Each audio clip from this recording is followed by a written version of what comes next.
Every day I fight for my life, cause tomorrow's not promised. See, I know it's hard to swallow my honesty. The policy is no holding back. You don't like it, tough luck. I put soul into these. What's good, everybody? It's your boy Todd Smith here, yet once again with another episode of the No Gimmicks podcast. Not alongside my usual tag team partner, Del Clifford, but my brother from another mother, Mr. Khalil Smith. How you doing this evening, brother? All right, how you doing, man? Hey, doing pretty good. So, Pro Wrestling Guerrilla recently had a show appropriately titled 13 for their 13th anniversary show. Khalil and I here are going to do the good, the bad, and the ugly for each of the matches on the show. So let's set it off here with the first match. We had Brian Cage versus Adam Cole. So first, the good. One of the bright points of this match was some of the move sets, or some of the moves that Adam Cole actually used that he does not normally use in his matches. He usually, kind of has more of a technical style. In this case, he actually broke out some very nice-looking German suplexes that he was able to execute. A straitjacket style and a regular bridging German suplex, or what he broke out in this match, looking, pretty solid and pretty crisp. Let's talk about the bad. So, we weren't very big fans of the finish. You said it was a BS finish, basically. Well, mostly you said, but I agreed. You agree with me? Yeah. Yes. The finish of that match, I wasn't really feeling because I thought it was no need for Adam Cole to go over dirty in that match. I felt he could actually went over clean. It kind of cheapens the victory when you have them use a heelish tactic like putting their foot on the ropes to get leverage in order to win the match. In regards to the ugly, there was one spot in particular. Now, it's funny because recently we were talking about the danger of the running power bomb that Seth Rollins executes when he either takes an opponent either into the barricade or into one of the turnbuckles. In this case, he actually delivered a power bomb into the ring post on the outside, and that was pretty nasty looking, wasn't it? Yeah, that was interesting. Yes, interesting to say the least, and also very painful. So yeah, so that's the good, the bad, and the ugly for Adam Cole and Brian Cage.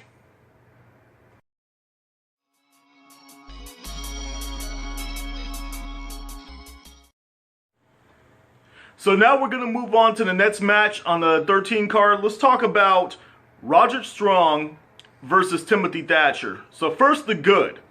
This was, of course, one of Roderick Strong's final appearances in Pro Wrestling Guerrilla. As many of you might know, he recently signed a deal with the WWE.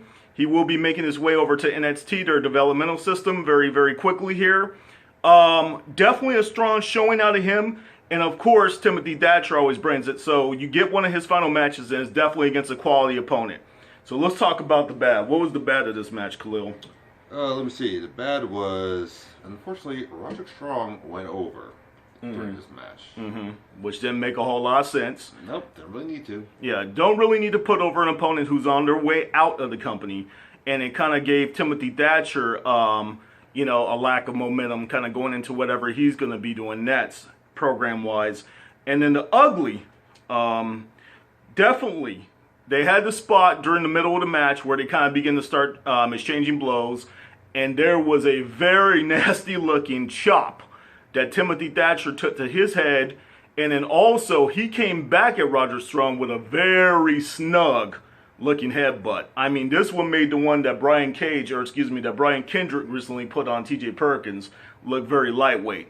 So yeah, that was definitely the ugly of that. Although it wasn't a Shibata headbutt. So that indeed it wasn't. There was no blood flow. No. No.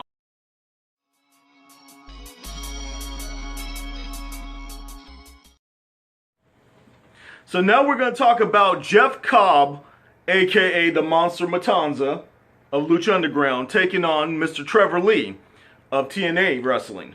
So let's start off with the good here. Definitely some amazing displays of athleticism out of Mr. Jeff Cobb. A moonsault. I also want to say a shooting star headbutt. And then some Corellan lifts. Basically, that's where he kind of pits the guy up in the gut wrench position and he kind of like throws him over.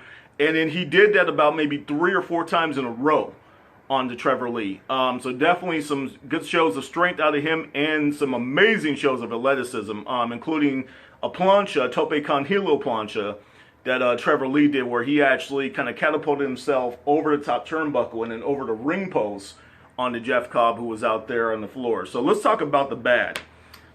The bad would be more or less basically what you just said, but unfortunately, Jeff Cobb wrestles just like Matanza. Yes. He is Matanza. Yes. So everything that Todd just mentioned is something he usually does in Lucha Underground. Yes. So our bad for this one here is basically there's no clear-cut differences between the styles of the two.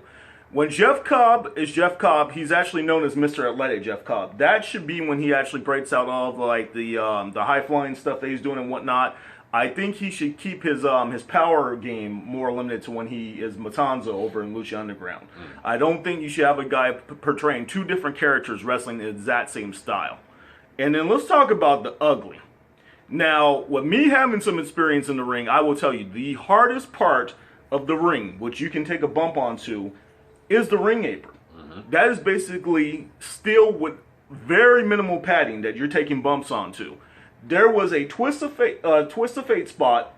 I want to say that's the one that Jeff Cobb took, the face bump right there onto the ring apron, and then also there was another nice face bump that I want to say that Trevor Lee took right there as well. I'm just saying that is just painful. That's about as painful as it can be in terms of taking those types of bumps on the outside part of the ring.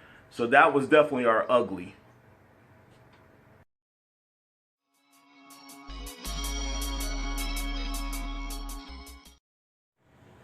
So in our fourth match of the evening on the 13 card, we had Chuck Taylor, the Kentucky gentleman, taking on one Mr. Trent Beretta, or I guess he's just known as Trent, basically in PWG, since WWE has Trent Beretta trademarked.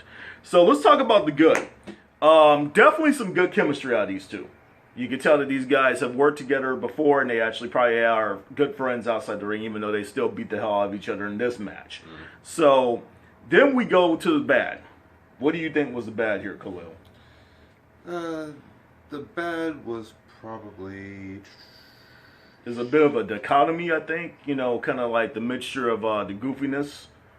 Like early on in the match, there was a little bit of like, you know, some spots where like they actually hugged it out and whatnot. Yeah, they didn't give much of an indication that this was going to actually be a hardcore Exactly. Yeah. We didn't get that. We didn't get that explanation at the beginning of the match. So there wasn't much of an explanation that this match was actually going to kind of be no holds barred. And this turned into an all-out brawl. I mean, basically like a street fight. I mean, there was all kinds of weapons used and whatnot. But it was kind of goofy as well. They had a hug-it-out spot. They also had some little silly spots there as well where I want to say Chuck Taylor kind of did like a headstand. And he just kind of fell over the ropes and took a light, senton onto Trent. And then Trent did his usual thing where he's kind of going back and forth and pacing on the outside of the ring apron. And then he does this thing where he kind of just kind of goes in and he does like a little foot stomp or whatever. But I don't think he got the foot stomp off. But then there's also the ugly. Once they made the transition into all the spots involving all the weapons, I mean, what's some of the stuff that we saw there? There was a tack spot. Power driver onto the tats. Yes.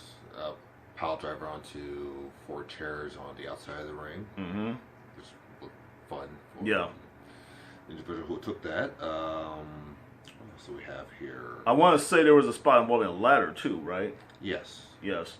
I want to say one of the guys actually took a bat drop onto a ladder. So, yeah, you could just imagine. These dudes, they had a long day coming after this show here. They had a long road to recovery. Those two definitely took it to one another. Definitely a good showing. Definitely a good showing of both the good, the bad, and the ugly in this one.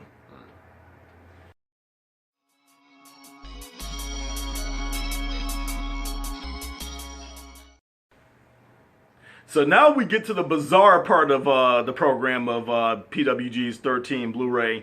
We had Space Cat, Sammy Callahan, taking on the villain, Martys Girl.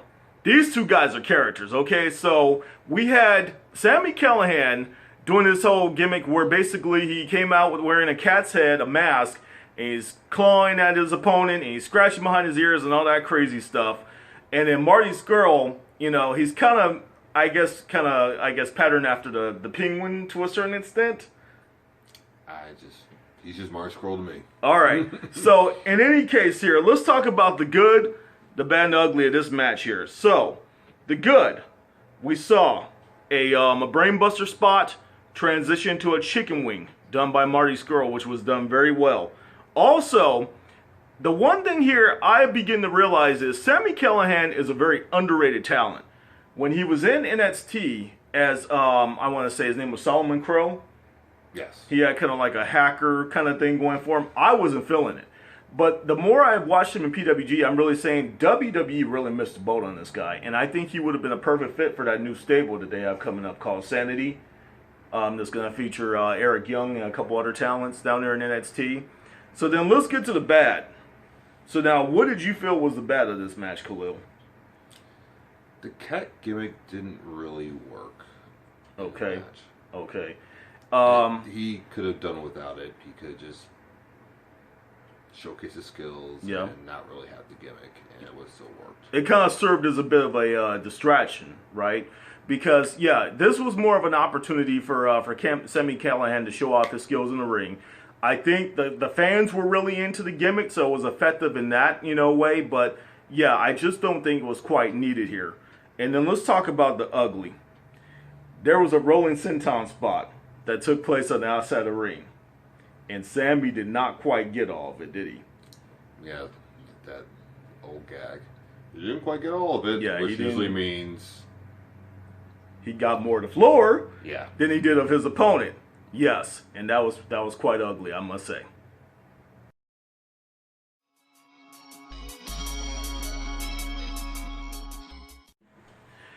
Now we have our first tag team match of the PWG 13 Blu-ray. So let's talk about Death by Elbow, the tag team of Chris Hero and newcomer JT Dunn to PWG, taking on our favorites, Matt and Nick Jackson, collectively known as the Young Bucks. Suck it! So, the good.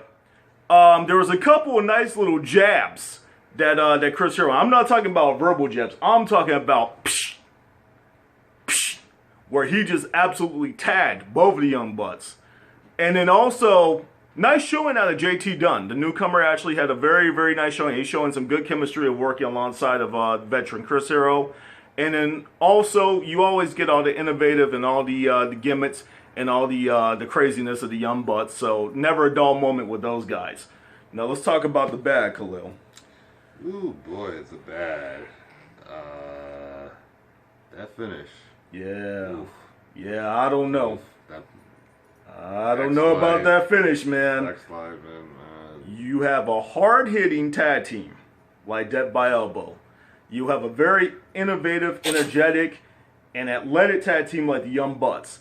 And what do they give us as a finish to this match? A backslide. We did not like that. But we still have the ugly. Let's talk about the ugly here.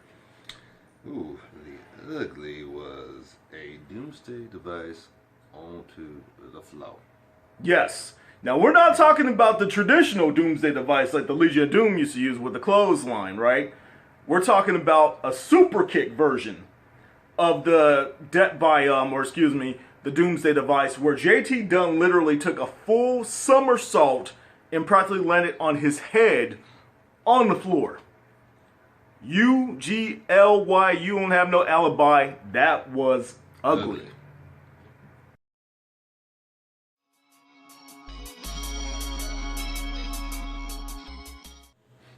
So now we're to the main event of the PWG 13 Blu-ray. Kyle O'Reilly taking on Sabre Jr., the PWG Heavyweight Champion. This match was outstanding from beginning to end. Solid performances from both guys. You have a triple threat in Kyle O'Reilly, who basically is a technician, a striker, and can do some submission moves as well, versus Sabre Jr., who might just be either number one or number two when it comes to talking about the best cruiserweights in the world. We recently saw him in the Cruiserweight Classic in WWE. It's a shame that he did not get signed. Neither did Kota Ibushi, but that's another story for another time. The good of this match, there really wasn't anything that you could say that was bad from a wrestling standpoint. I thought that both guys delivered. However, the pacing of the match was very slow. So slow that it actually puts you to sleep. Am I not right? I don't remember the beginning of it. I fell asleep after the whole match was over. This dude was knocked out. Now, we all know, those of you who know me personally, I'm usually the one who nods off. I actually cut a few Z's during this match, but I could sit up here and literally, I could have had like a 10-pound brick drop on this dude's head, and he still would have been sitting up there on the couch, knocked out. Y'all powered down like Zordon. So Khalil, he'll have to go back and check out this match, but no. Very, very solid match. I would say on the no gimmick scale, I would probably give it a 4.5 out of 5. The only reason it loses that 0.5 is just because it was very slow at times. Then we get to the ugly. The usual ugly that you could expect from a Sabre Jr. match. You've seen enough of his work to know the guy's a submission specialist. And some of those submissions that he applies to his opponents will make you cringe. You've seen the one where he kind of takes the dude's hand and bends it all the way back. And also some of the stuff where he did in this match where he actually took his feet, put them on both sides of Kyle O'Reilly's head, and he twisted, literally as if he was snapping his neck, which I'm glad he did not. But what makes this interesting here is, once the match actually concluded between Kyle O'Reilly and Sabre Jr., we got a challenge from Roger Strong. Roger Strong came in and he cashed in his rematch. Basically, as we mentioned before, this actually wound up being the final show for Roger Strong before he goes on to the WWE and competes in NXT. So we got another title match between Sabre Jr. and Roger Strong. Although this match, I must say, Khalil, it turned into a bit of a cluster. Because what basically started off as a match between Sabre Jr. and Roger Strong turned into Sabre Jr., Marty Scurll, and Kyle O'Reilly taking on the Young Bucks, Adam Cole, and Roger Strong. So basically it was Mount Rushmore 2.0 against just a collection of Sabre Jr., Kyle O'Reilly, and Marty Scurll. Very overbooked. Very overbooked. And you can kind of tell, I think they kind of threw it together at the last moment just because they wanted Roddy to be out there in the main event practically for the final time in PWG. Although, granted, Marty Scurll and Sabre Jr. are tag team members in some of the promotion. Okay, so there is some sort of a tie-in. Yes, they actually do have a connection. Okay, and they're both British as well, so they got that going for them as well too. Khalil doing his whole Toru Yano impression here, but that does it for this episode of No Gimmicks Podcast. Please feel free to check out our YouTube channel, like us on Facebook, follow us on Twitter at the No Gimmicks PC. I will say this once again, sharing is caring. Please feel free to share our link with other pro wrestling fans and friends and family and all that good stuff. And also, feedback. We want to hear from you guys. What did you like about the show? What did you not like? Please let us know on our official YouTube page. For my tag team partner, Dale Clifford, who is not joining us this time around, for my brother from another mother, Mr. Khalil Smith, and myself, Todd Smith, signing off for the No Gimmicks Podcast. Until next time around, y'all take care. Bye.